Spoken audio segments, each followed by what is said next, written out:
My name is Daniela Terminel, and I am the co-founder and CEO at Elephant in a Box. Daniela, thanks so much for making time, join us on the Heavy Podcast on this Monday afternoon. Before we dive into your current company and all the great stuff you guys are building, which I'm very excited about learning a little bit more, give us a thumbnail version of your career prior to that. Sure, Jan. Thanks for having me, first of all. And it's for me, it's definitely not been like an A to B road. It's been like all over the place. One thing I've known, and it's that I've always wanted to work with entrepreneurs, right? I was never into the corporate world. So since my early years, even my internships, I started working with entrepreneurs directly or indirectly. And most of my career was working with Endeavor, that is a global organization that creates entrepreneurial ecosystems with high impact entrepreneurs around the world. And I had the opportunity to really learn about entrepreneurship, from the bench in that role, right? Like really trying to understand the needs and how to help them through the Endeavor network, that is a very vast network. And it was in 2019 that I decided to jump in entrepreneurship per se, joining my now co-founders at Elephant in a Box. But definitely, I went from like sales, HR, finance, and I bounced a little bit over all the place until I realized that it was about really entrepreneurship, and that was the core part of it. Wow, that's super exciting and quite a journey. I appreciate you sharing a little bit more about yourself. So fast forward, you're currently you're building your own company, your co-founder. Tell us a little bit more about that. How did the idea was born, and just a little bit more about the mission of the company. Sure, absolutely. No, I think that one of the things that I love the most about Elephant in a Box is that all the founders live the problem that we're trying to solve, right? And it's very simple. It's just trying to make the process of buying furniture easier. Not only when you get it for the first time, but also when you're going to be moving out, right? Because we know that spaces are getting smaller, and your logistics are getting more complex, right? So we were like, wouldn't it be awesome to have, a sofa that would be like an accordion almost, right? That you can get in any space, and it's strong and it's comfy and it's durable, etc. And has all the attributes of the regular furniture, right? And that's how my co-founders, who had been working with honeycomb, that is this material that allows it to be expandable, unfolded and refolded, unlimited times, really connected the dots, right? They were relocated to Boston. They lived the problem by themselves, and they came up with the idea. We spent 2 years developing the product, working with different firms in Europe, in the US, until we were ready to go out to market last year in 2020, in May 2020.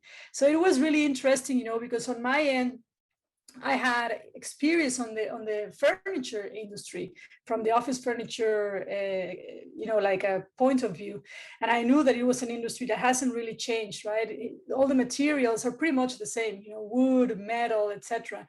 There's been marginal improvements, but nothing that really changes. And when we bring the honeycomb, it's almost like what Tempur-Pedic did with foam, right? When they introduced the foam into the mattress. So it was really exciting to solve a problem that I was living after, I'm living in New York for like 11 years now. I was born and raised in Mexico City, and I moved maybe 14 times, and out of those 14 times, 11 by myself, so I lived the problem and I knew the industry, and I really thought that this could be like a game changer. Well, that's quite a journey, and definitely seems very interesting in terms of very unique value proposition, which you don't really see that often, especially in such a niche segment as as furniture. So that's very That's a exciting. hope. Yeah, absolutely, absolutely, and I love the name, the elephant in a box. It's very catchy. It's relevant as far as what you're actually building. So when it comes to the trends in your industry or in your space that you're very excited about, I'm sure that you researched that a lot, where the industry is going and what are the different insights and trends that are happening. What are you mostly excited about these days?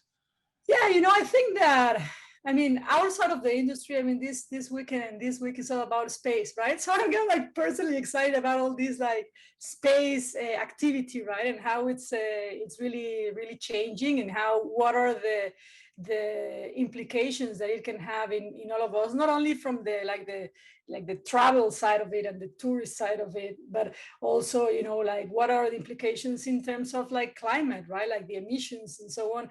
And what are the implications in terms of like all the services that are actually in the space, like Wi-Fi and things like that, right? Like live there, and how is that going to change?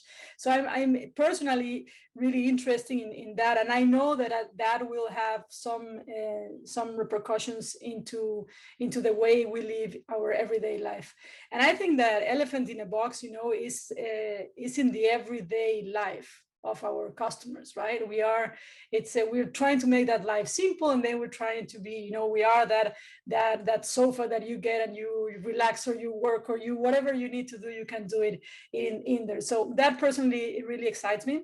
But I have to say that the intersection of technology and humans, right? I think that life is always like a pendulum, right? And we go from one extreme to the other, right? So we went probably from being very human centered into very technology centered. And I think that we are kind of like getting into this area where there's a lot of interactions and things are changing, right? So of course, with COVID, some of these interactions have been accelerated, right? Like people have been buying more than ever online, you know, without actually trying the product, whatever the product is.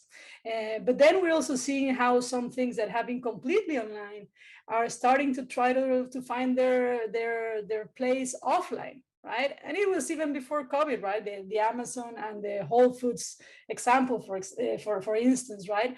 So, or even now, I was just listening that Square is developing this like physical hardware, like, you know, for like a wallet for Bitcoin, right? So I'm really excited about like that interaction, you know, between the online and the offline. And I think that for us is super relevant, right? Because we were born as a D2C online only company, but I'm sure that we're going to be evolving, right? And try to find our place also in the offline world of our customers.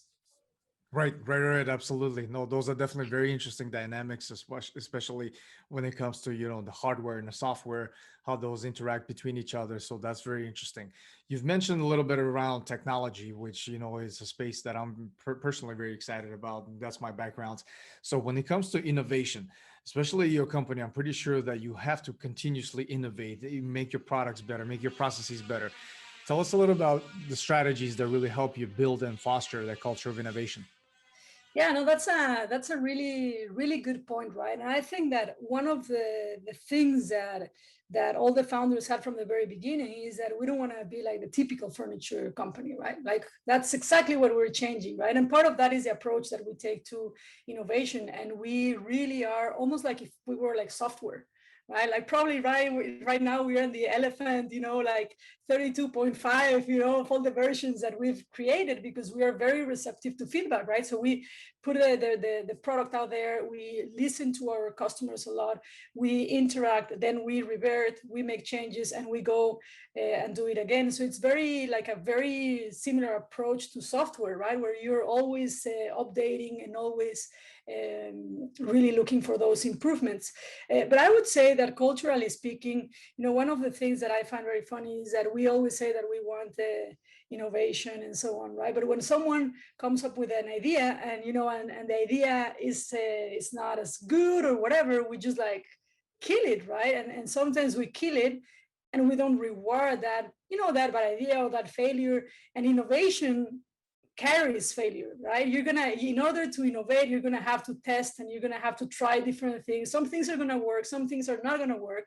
But I think that is really interesting how we react to failure, right? How do we reward the people that are actually taking those risks, or we say that we are, but then we don't, right? So it's something that we've been working hard, you know, in terms of like being at least aware of how do we react when, you know, when some of the things that we are testing don't work, right? And maybe we did some investments and so on, and it didn't work. And instead of making it like a, you know, like a big deal negatively, it's like, let's make it a big deal positively, right? What did we learn from it, and then move forward, right? And I think that just how do we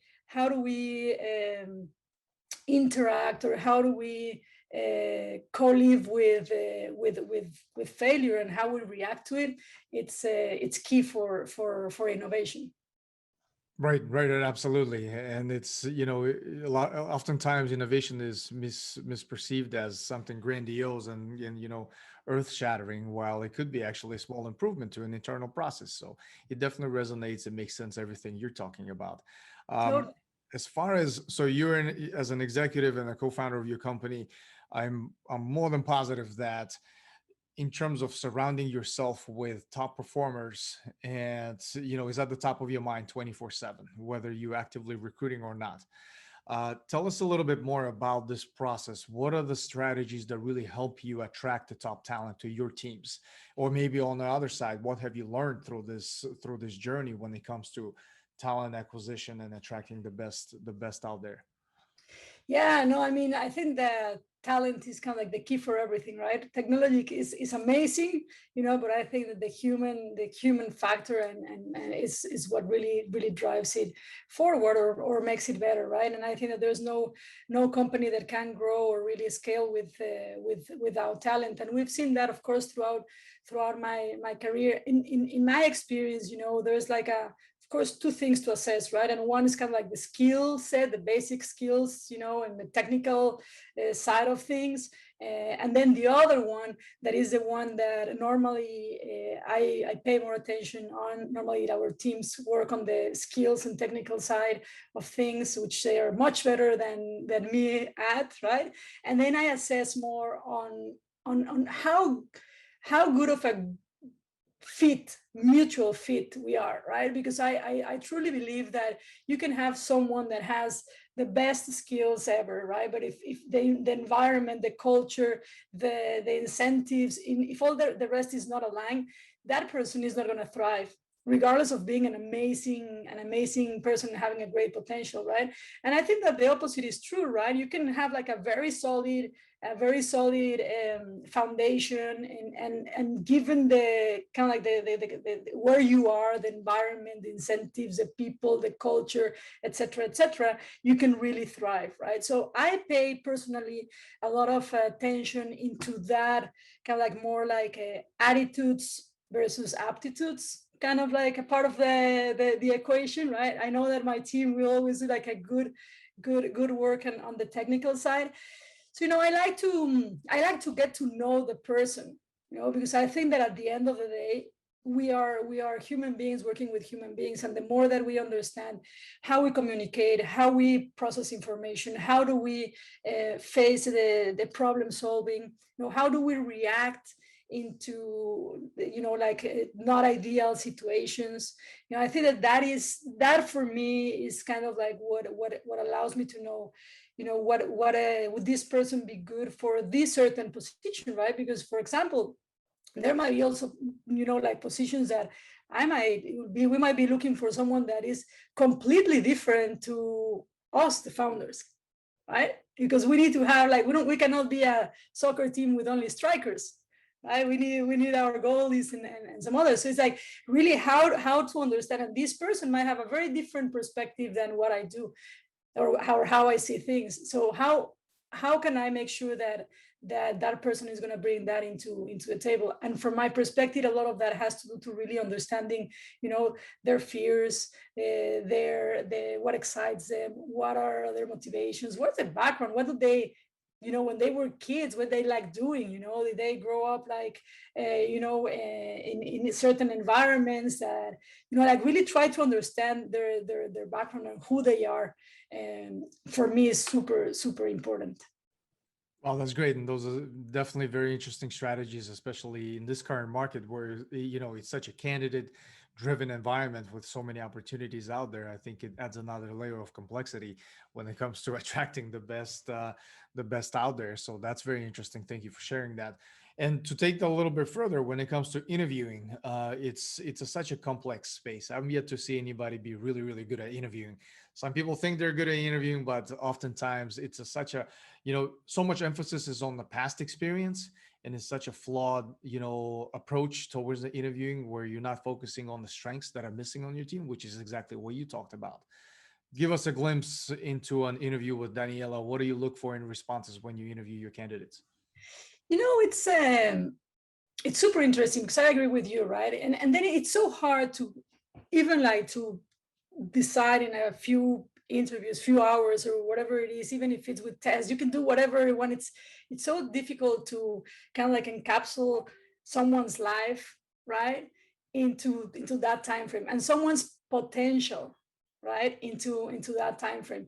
So I think that, as I was saying, for me it's really interesting to kind of like try to get, you know, deeper into the layers of the person. What makes them tick? When do you feel like you're in your, like you have that adrenaline, that you feel awesome, right? Is it, to understand what type of personality, because again, we all can learn some things, right? Like some technical things we can learn. But for example, at a startup, right? And we've been having some interviews recently, and there are some people that are amazing, but they are looking for like, a lot of stability, having a, like a, almost like in a more corporate world, where you have like everything set up, you have like a very clear path. It's like, that's not going to work. If you really tick, when you have that stability and that, that clarity and that certainty, if you're not good at dealing with uncertainty and even get a little bit excited about that uncertainty, we probably are not going to be the best fit. You are awesome and we are awesome, right? But we're probably not going to be able to create as much together, because our deep values are not going to be aligned, right? So I really do like go to like a lot of like questions again about like fears, about excitement, about what has been like something that you've done that you wish you hadn't, or like kind of like these very personal things. Of course, always being super respectful about and keeping boundaries, right? But trying to get more into that. And I offer the same. I think that an interview, again, is a mutual fit process, right? And they need to get to know the people that they're going to be working with, and what are our beliefs, what are our values, how are we as a person as well, right? So I treat this much more as conversations than an actual interview, and I try to do that like that. If we're having a coffee or like a beer, whatever it is, to really get a little bit into that layer. And I find that when we both feel that it's a good fit, then all the details kind of like will work, like all the rest will come. Right, absolutely. Those are definitely interesting perspectives, because when it comes to interviewing, it's also an opportunity to create that two-way street conversation, where you give the candidate an opportunity to ask you questions and make their own assessments. If you are the right leader that they will succeed under, or you're the right environment that they will thrive in. So I think those are very interesting perspectives, what you're talking about. In terms of the entrepreneurial journey, and more specifically in your space, the hardware, or the furniture manufacturing, so to say. I don't know how to categorize that, I guess. For anyone looking to get into this type of business or build a similar type of startup, what advice would you give? What recommendations do you have? Maybe something you wish you knew when you were first starting out. Talk to us a little bit from that perspective. Oh man, it's like there's so much, right? Especially, I mean, we started we're not none of the founders are expert on digital marketing. We knew about, like, we have some background on furniture, but we'd never had like a furniture company before. We really came from the consumer perspective, right? Like we've seen the problem, we tested different solutions, etc. But we came from the consumer point of view. So we really didn't have, and still don't have, much experience, right? We're learning, right? And the way that we learn, and relearn, is pretty much being surrounded by amazing people, right? Like our investors, our mentors, the agencies that we're working for, like the people that we talk to, like you, right? Like all the people that we surround every conversation. I think that, probably what I would do is like try to to get as much input as possible, in the different areas of the business. But then again, I always say that, at some point we were like, we need to launch, right? We need to launch, and there's no time to, to look for the exact perfect, like a provider of X, right? Like at some point you just have to move and make it happen, and then you will kind of like revisit, right?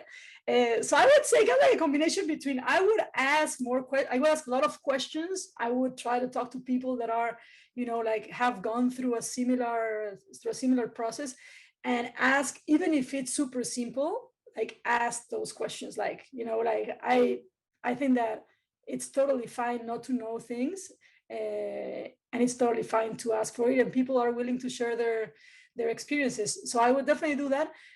But I would also, like keep in mind that no action is, or it's worse than any action, right? Right. So Absolutely. I love these recommendations, and definitely, you're going through this journey, and it's, as a startup founder, it's you pivot probably by the minute, not by, by the week. So it's just having that, that, I think, mentality, in the sense that even when problems arrive, it's more of an opportunity to learn versus, oh my god, what are we gonna do now, we're so toast.